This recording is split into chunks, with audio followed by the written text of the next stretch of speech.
Hello everybody and welcome to Called to Wisdom, the channel dedicated to bringing you the wisdom of God so that you may skillfully live the life you're created to live. Today we shall be continuing through the book of Proverbs, and just to give you a heads up, we're going to be discussing money and how wisdom relates to your bank account. Yes, you heard me correctly, we shall be talking about money. What does the book of Proverbs say about money? And even more so, what does King Solomon, the wisest man to ever live, have to say about managing your finances? Are you ready? Let's get started. As we all probably could, I admit to spending a good portion of my life concerned about and pursuing wealth. Even at an early age as a teenager, I was fixed on it, learning about it and coming up with ways on how to acquire it.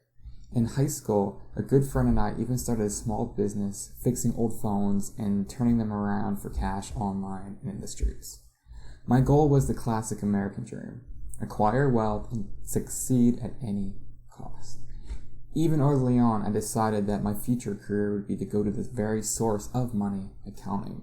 That was my life, consumed by the desire for money. And when I sit down and reflect on this, I can't help but wonder and think, isn't that what we're all doing? We all strive for that promotion. Why? Because we want the bigger paycheck that comes with it. We all desire padded bank accounts because we want nicer things, bigger homes, better vacations, and of course we all desire to someday retire. And here's the real kicker about it. As much as we all desire money, I believe that what we truly want is to simply be free of it. We want to be free of having to be concerned about it, of seeing it as an obstacle. And I truly believe we all hate the fact that we have to be in debt in order to live. I'm just saying. And as I say these things, if you can't help but know exactly what I'm talking about and nod your head or relate to it in any sense of the word, prepare yourself, because wisdom certainly has something to say about it. And therefore, if you have any questions today concerning money, how to manage it, and even how to be free of it, put on your seatbelt, for we are about to find out. The passage that we are reading today is Proverbs chapter 3, verses 9 and 10.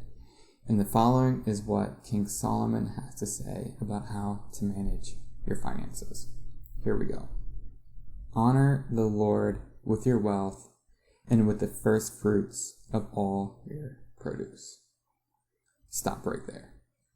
What does it mean to honor the Lord with your wealth? It means to have a generous hand and care about the things that God cares for. It means providing for the needy, the homeless, the hungry, the person right beside you even. It means giving to the charities and organizations that are out there doing good things in the world, and to, of course, furthering the gospel of Jesus Christ. Before you jump to conclusions and click off of this video, wait just a moment, because I guarantee that there is value in the rest of this passage, so hear me out. Then your barns will be filled with plenty, and your vats will be bursting with wine. Yes, you heard that correctly. If you honor God with your wealth, you will be in return blessed. Give and you shall receive. But here's the question. How does that make any sense? I'll be honest with you, it doesn't. Hence the title of this video is Wisdom of the Divine. To man, this idea is entirely backwards, but to God, this is how it ought to be. Man says, collect and hoard your wealth and it will grow. God says, hold your wealth out in an open hand, giving it abundantly, and you shall be blessed with it in return. A big part of this that I really want to emphasize is that this wisdom of honoring God with your wealth and being blessed with it in return is actually what is known as a biblical principle. But think about that, consider it like the law of gravity. It's something that isn't exactly tangible, but it has been woven into existence since the beginning of time. What that means is that this idea of giving and receiving is available to anyone and everyone, even if you don't believe in God. Yes, you heard me correctly. If you don't believe in God, or you aren't too sure about this whole Bible, Jesus thing as a whole, you can still take advantage of this principle and God will honor it. Therefore, be generous. So as we go throughout Scripture, this idea, this principle is emphasized in numerous places, but probably one of the most famous of them all is from the mouth of Jesus himself when he said this to the crowds that were following him in his day. Give, and it will be given to you. Good measure, pressed down, shaken together, running over, will be put into your lap. For with the measure you use, it will be measured back to you. What's the big idea? God exponentially blesses those who honor him with their wealth. In other words, give and you shall receive. If you don't remember anything else from this video today, please remember this one idea. Give and you shall receive. It's as simple as that.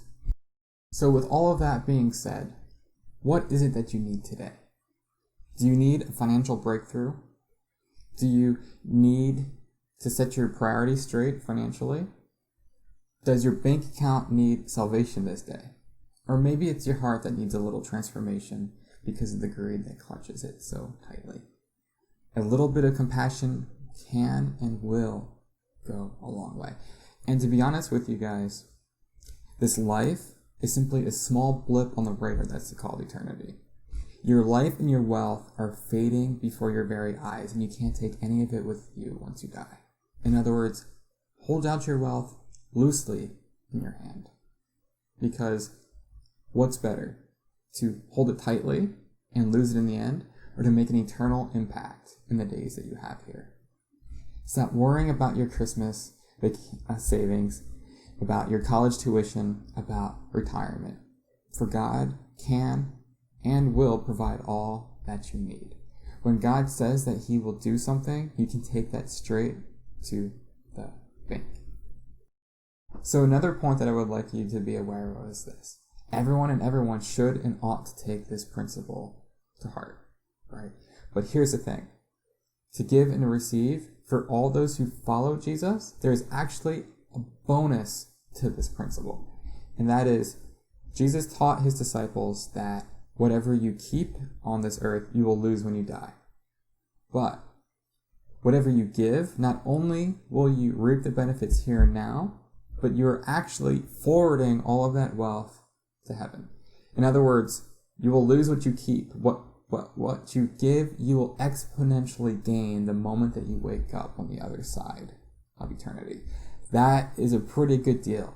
In other words, go, give, and don't stop giving, because you only have eternity to reap.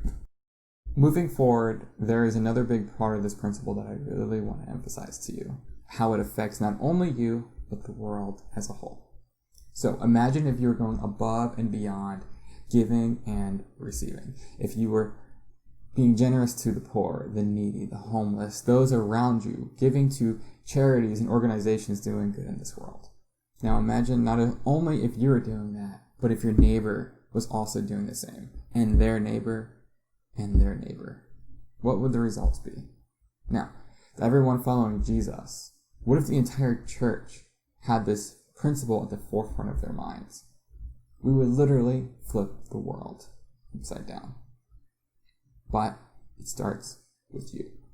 You can't expect your neighbor to be doing that which you yourself are not willing to do. Therefore, I challenge you this week.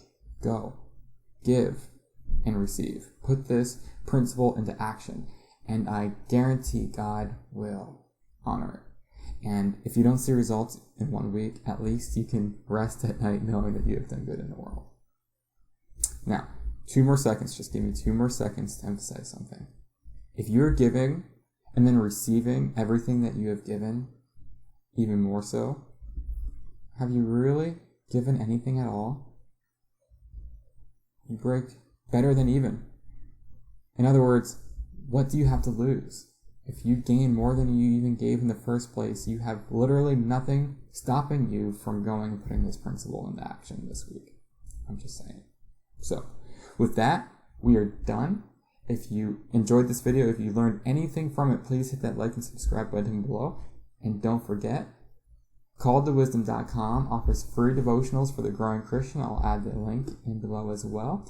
Otherwise, thank you everyone for watching. Go live wisely, everyone. See you later.